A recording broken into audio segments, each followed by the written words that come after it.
queremos dar la más cordial de las bienvenidas a quien desde la presidencia de nuestro partido ha sabido conducir muy bien los destinos del mismo, tanto en las faenas electorales como también en el trabajo legislativo. Saludamos con enorme afecto a nuestro amigo el doctor César Camacho.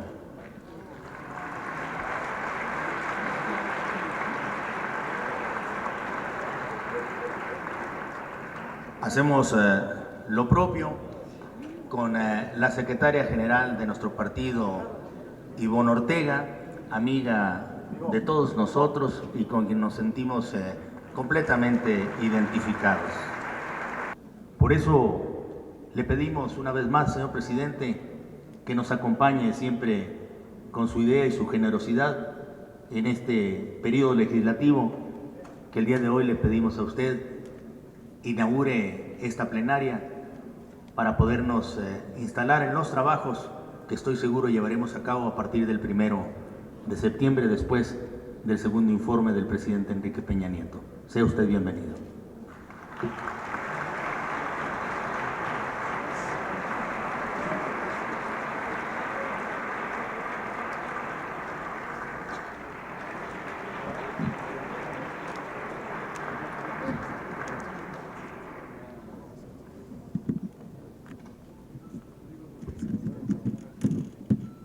Muy queridas amigas, muy respetados amigos, compañeras y compañeros,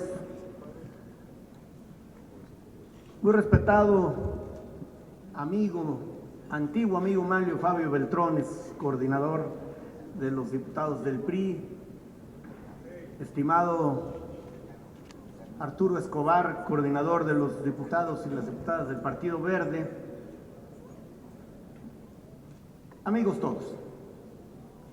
Resultados y no explicaciones es lo que espera la gente de nosotros. Y a eso se han abocado ustedes con especial sentido de responsabilidad y con una subrayada eficacia.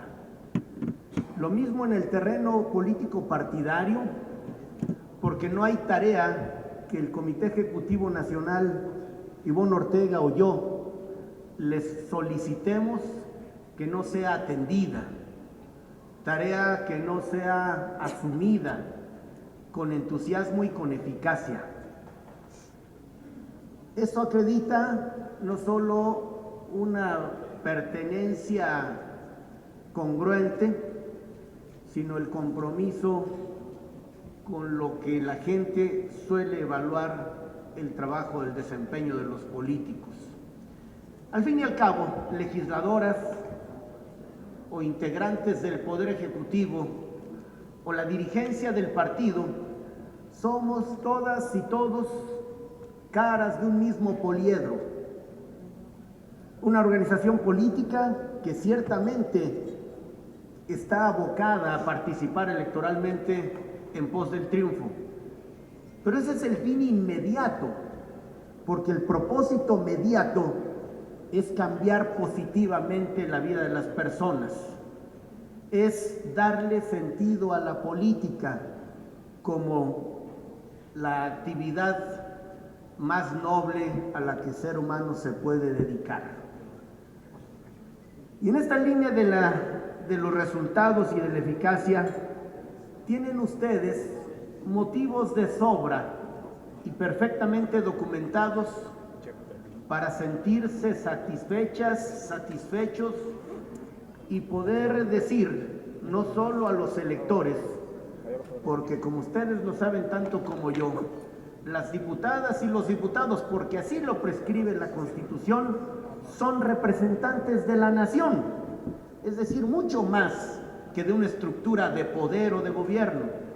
Son representantes de ese cúmulo en el que las personas, con sus valores, sus aspiraciones, su cultura, esto que podríamos sintetizar como el ser colectivo mexicano, deposita en forma de voto para esperar en el más corto plazo posible que se devuelva ese depósito de confianza con buenos y apetecibles resultados.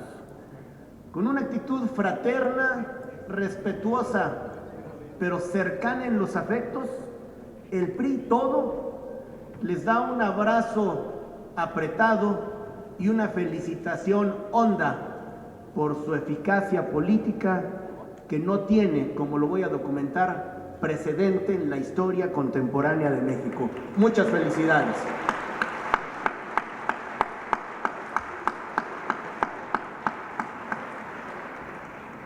Estamos muy cerca en el tiempo de la aprobación de las reformas transformadoras, de suerte que puede generar miopía el aprecio cabal de la hondura y la trascendencia de las mismas.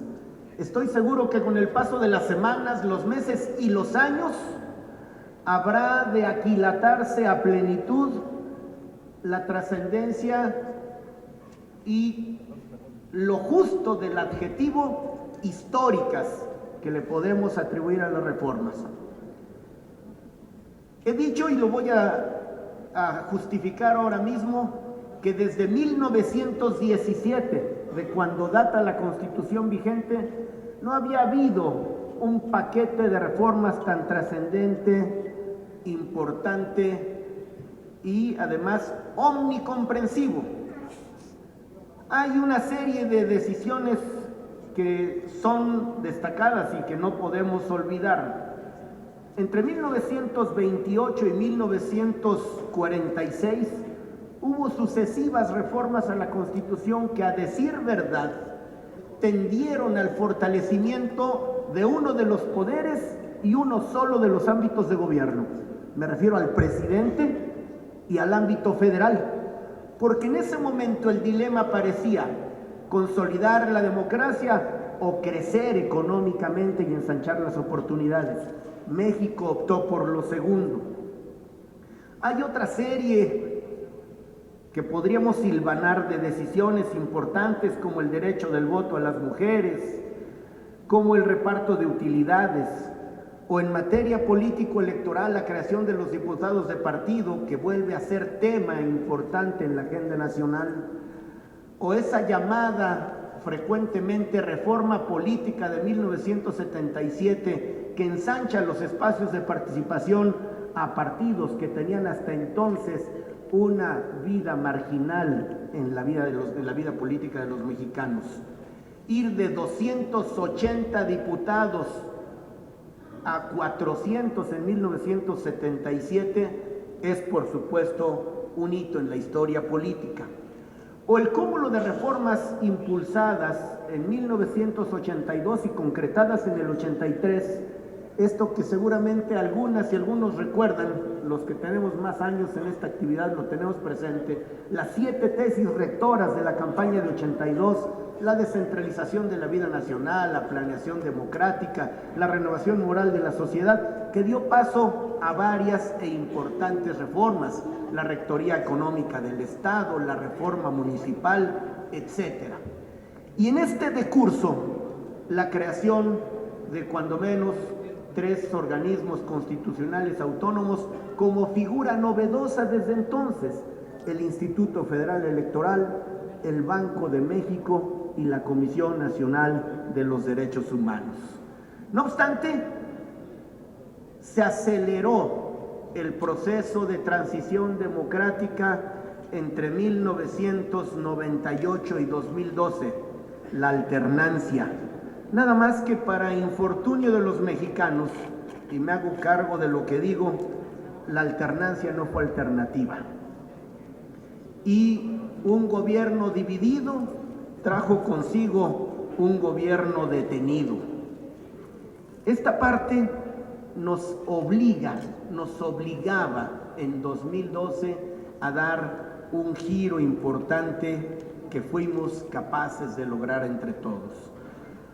Al crecimiento mediocre, económicamente hablando, al que se refirió mi querido amigo el diputado Beltrones, yo podría agregar que también fue, políticamente hablando, el tiempo de la indisposición o de la poca destreza para hacer política. Casi ausente la autocrítica y la frecuente la frecuente conducta de buscar en otras partes los culpables, endosar responsabilidades y no apercibirse del reto fenomenal que se estaba viviendo. Por eso es importante no perder la visión histórica de lo que estaba ocurriendo en 2012.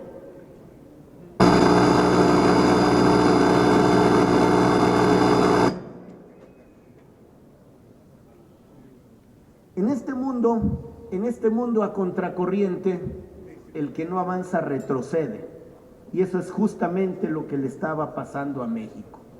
Imperó la política, aquella que tiene que ver primero con el apercibimiento, es decir, con la toma de conciencia de la presencia de otros, no solo como cálculo político, sino como actitud generosa y una disposición horizontal en la vida. Saber que hay otros y que esos otros también son contribuyentes para la edificación de oportunidades más anchas para todos. Ganó la política porque el Pacto por México, no obstante el contenido sustantivo tan rico y tan variado, tiene como envoltura actitud y aptitud del jefe del Estado mexicano, que tuvo no solo el apercibimiento de que debía cumplir compromisos de campaña, sino que tenía que aplicarse a fondo para una transformación radical de las leyes y las instituciones.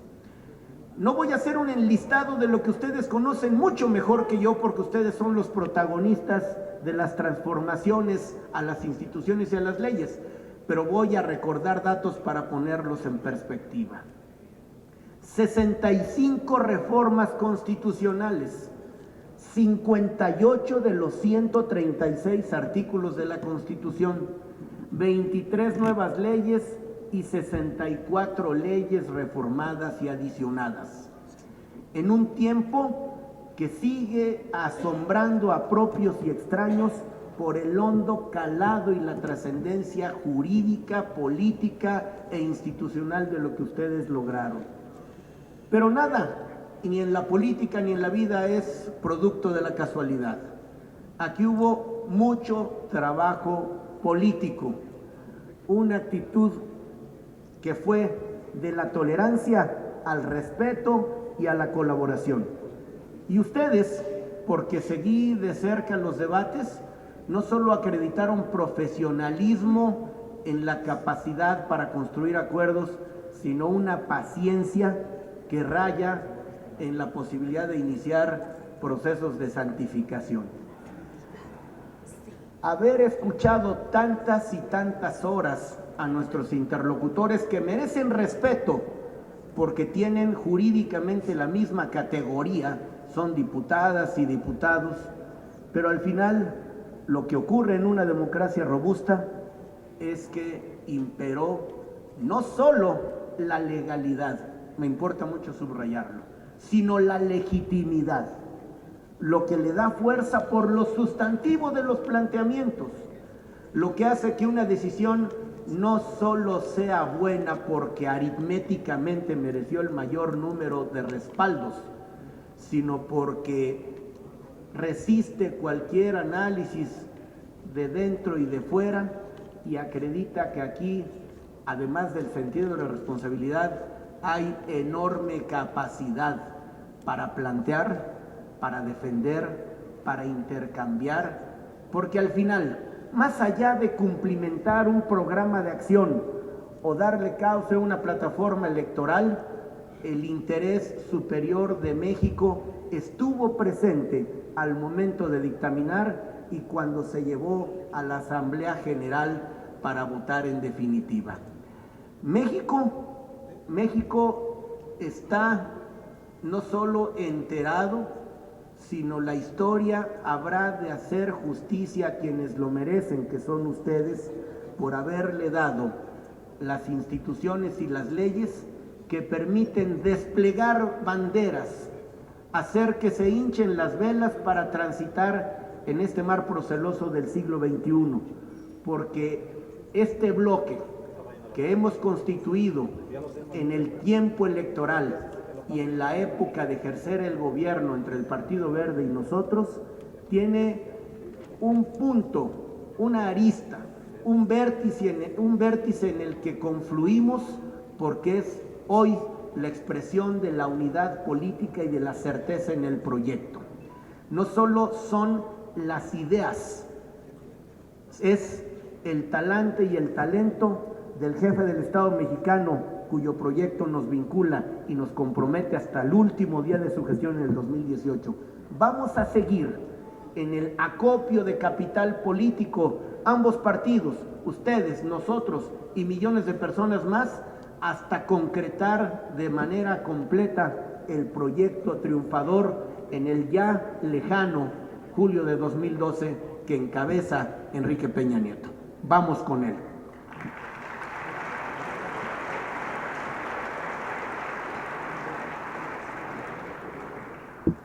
He sostenido en instancias académicas que la transición democrática no está asociada con un momento, no es un hito. Y no comparto la opinión de quienes dicen que la transición democrática tuvo verificativo en 2000. En 2000 lo que ocurrió es la alternancia en el Poder Ejecutivo. Pero la transición democrática ya venía, y algunos de sus episodios brillantes son aquellos a los que nos hemos referido, y la transición democrática tuvo en la segunda alternancia un momento también definitivo. Pero lo que le está dando el jalón para ir a una especie de cierre de ciclo de la transición democrática es el cúmulo de reformas que ustedes pudieron impulsar. Si alguien hiciera un ejercicio en donde estuviera en una columna para hacer contraste, ¿cuáles son las características de un Estado democrático maduro? Y contrastara en una segunda columna con las características que hoy mismo presenta el Estado mexicano, estaríamos prácticamente a mano. Es decir, no hay tema que forme parte de la tipología, de la caracterización de un Estado democrático pleno que México no tenga, del que no goce, aunque me hago cargo de que el reto de todos, no solo nuestro, de todos, y subrayadamente del Ejecutivo Federal, es la concreción, el desarrollo, pasar de la potencia al acto, de los proyectos a su ejecución. Y en eso me temo, amigas y amigos, que seguimos teniendo una responsabilidad de primerísimo orden, pero estamos dispuestos a hacerlo, y por eso nosotros, desde el partido, lo que queremos es asumir la condición de activistas de la transformación, especialmente ustedes, porque tienen todos los elementos para ser persuasivos. Nadie les tiene que platicar ni contenido ni alcance de las reformas, si ustedes las hicieron. En consecuencia, la rotundez, lo categórico de la transmisión de un mensaje adecuado, la actitud con la que se transmita de absoluta convicción de que estamos en el camino correcto, hará que se multiplique, que se ensanche primero la comprensión y enseguida el apercibimiento de que estamos entrando a una nueva etapa, no solo en el desarrollo económico, sino en la política nacional. Por eso, amigas y amigos, convencido como estoy de que esto sigue, quiero entrar a la explicación de lo que el partido decidió hace pocos días para echar mano de una figura que ustedes incorporaron a la Constitución como manifestación explícita de la importancia que tiene el personaje central de la vida democrática, el ciudadano. Desde que México es nación independiente, privó el sistema representativo, es decir, senadoras, senadores, diputadas y diputados federales y locales, hemos sido quienes a nombre de los ciudadanos tomamos decisiones. Pero instituciones jurídico-políticas como el referéndum, el plebiscito, la iniciativa popular, la consulta popular, hoy están abriéndose paso con toda legitimidad. No hicimos nada más que echar mano de una institución que ustedes y el resto de los partidos crearon. El primer dilema era si teníamos interés por formular una pregunta, y el siguiente fue, y si es así, ¿cómo seleccionar la mejor de las preguntas? No alguna que le hiciera sentido a los políticos o a los partidos, una que le haga sentido a los ciudadanos. Y por eso seleccionamos, después de pensarlo con enorme cuidado, la pregunta. ¿Están ustedes enteradas y enterados? Yo quiero solo abundar brevemente en el planteamiento. Dije hace rato de soslayo que en 1977 habíamos crecido de 100 a 200 diputados habíamos establecido 100 diputados de representación proporcional, corrijo. En 1986, déjenme regresar un poco, se establecieron 100 porque hasta antes de 1977, la llevada y traída reforma política, los diputados de partido eran hasta 20, y los diputados que integraron la Cámara eran 280. Se estableció por primera vez un número fijo de diputados, que son 300 de mayoría relativa, 100 de representación proporcional, y en 1986, y todos conocen el devenir histórico de la política mexicana. En 1986, en el afán de ensanchar la participación política partidaria y darles oportunidad a todos quienes en mayor o menor medida tenían con legítimo derecho algo que decir en la Cámara de Diputados, se amplió de 100 a 200 diputados de representación proporcional. Pero de 86 a esta fecha, 28 años después, mucha agua ha pasado debajo de este puente. 1988, una elección competida. 1996, una reforma electoral que entonces se llamó definitiva. 1997, la pérdida de mayoría de todos los partidos en Cámara de Diputados. 2000, la primera alternancia. Y hablando de historia priista, 2006, 68 diputados del PRI, de un total de 300, 68 de mayoría relativa, y entre todos, incluidos los de RP, éramos 106. Doy el dato porque no quiero que algunos se confundan, o por ignorancia o por mala fe, suponiendo que el PRI quiere tomar ventaja de la propuesta que está formulando. El PRI y el resto de los partidos integramos un sistema democrático de altísima competencia electoral. Todos, y la historia reciente lo acredita, podemos ganar o perder. Y nosotros, cuando el voto no nos ha favorecido, fieles a la vocación democrática, no solo hemos aceptado los resultados, sino hemos contribuido con las instituciones nacionales. Por eso, creemos que las instituciones tienen que ir acordes con la realidad política circundante. Convendrán conmigo que el estatus de la política y la fuerza de los partidos, la presencia de todos, no es en modo alguno la que teníamos en 1986. En consecuencia, tenemos que adecuar instituciones y leyes a las condiciones de altísima competencia electoral que hoy se viven. ¿Queremos ganar la mayoría de los distritos? Por supuesto, pero esto nada tiene que ver con que el esquema favorezca a nadie. Lo que queremos es ganar voluntades entre los electores. Y si partidos distintos del nuestro quieren aumentar su presencia en la Cámara de Diputados por la vía de la mayoría relativa, en vez de discursos, que se pongan a trabajar y sean capaces de persuadir a los ciudadanos para que voten por ellos.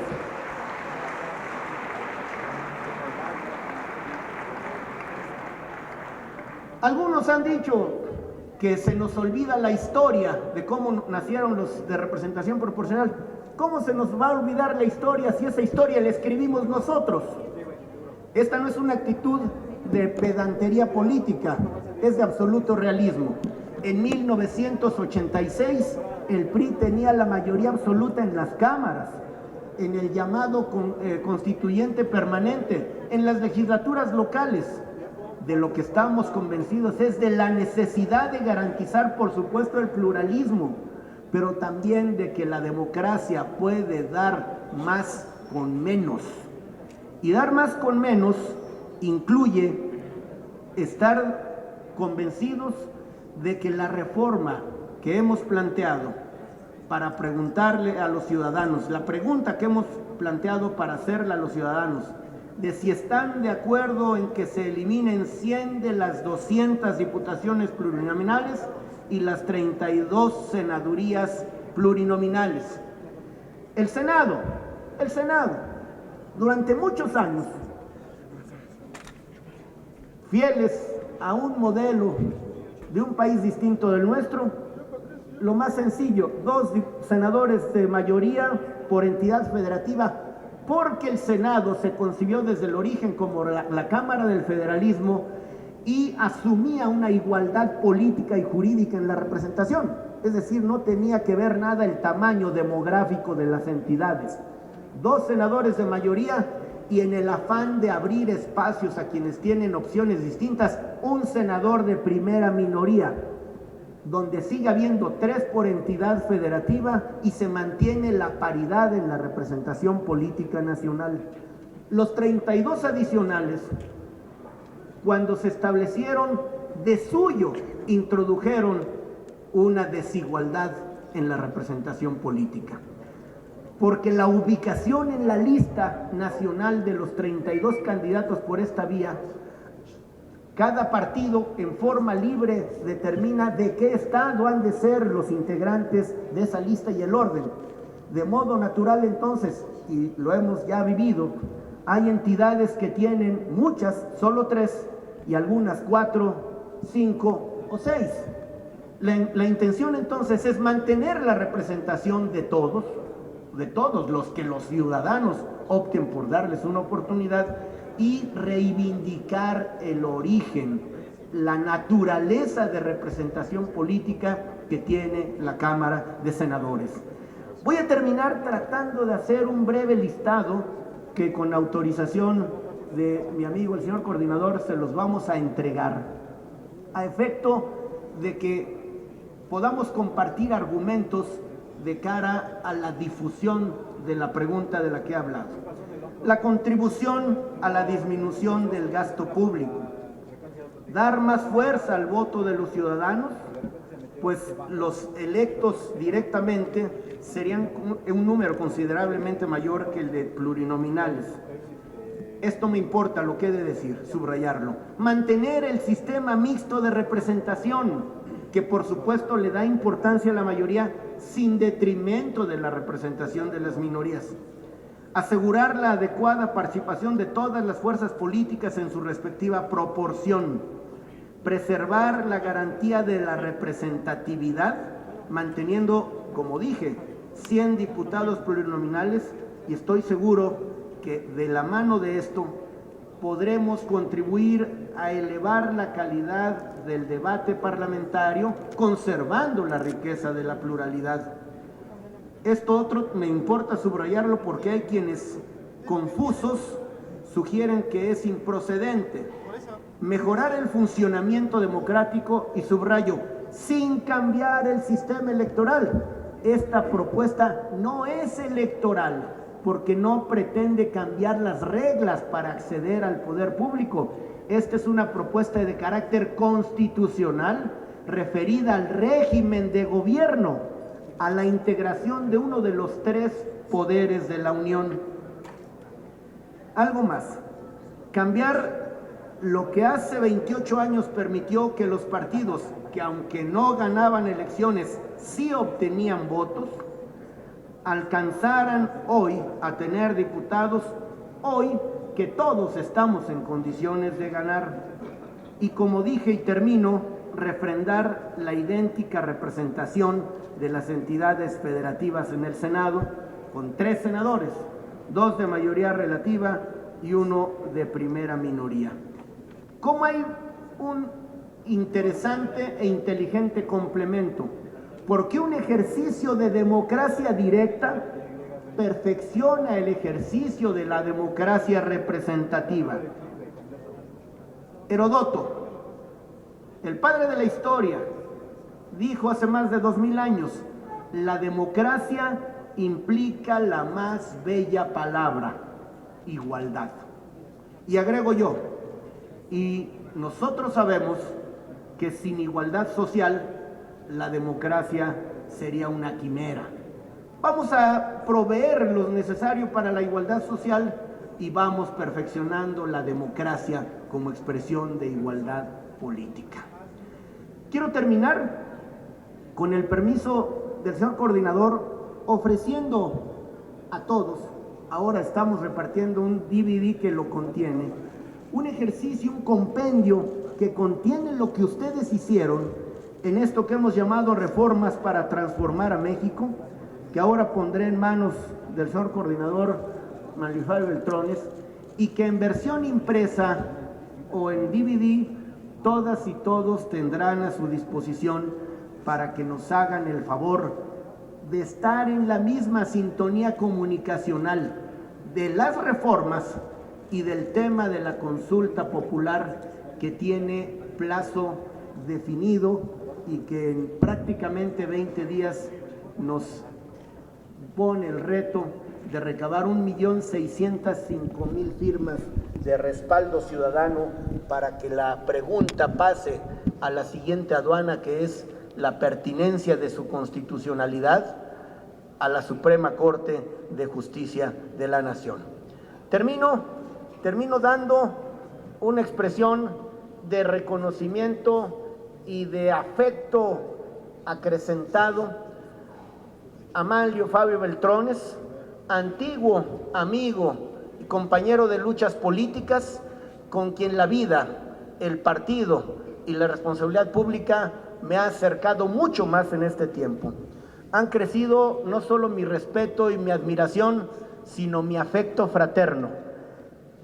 Ahora en la Cámara de Diputados y en mi caso en el CEN del PRI, pero donde quiera que estemos, seguro estoy que procuraremos porque nos vaya muy bien, empezando por México, desde luego, y desde luego al PRI.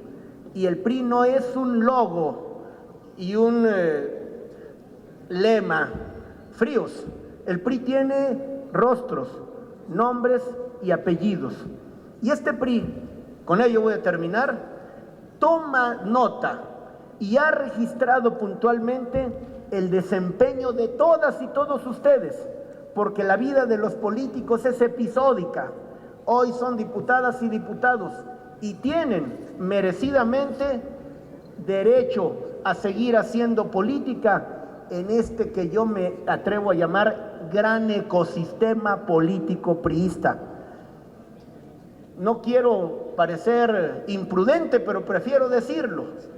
Qué bueno que haya aquí quienes en el próximo periodo electoral aspiren legítimamente a ser considerados para las diputaciones locales, para las presidencias municipales, para integrarse a dirigencias del partido en los municipios, en los estados y en el ámbito nacional. El PRI lleva registro puntual de su desempeño, pueden estar muy satisfechos y el PRI de todos ustedes se siente profundamente orgulloso. Querido diputado Manuel Fabio Beltrones, amigas y amigos, un abrazo agradecido.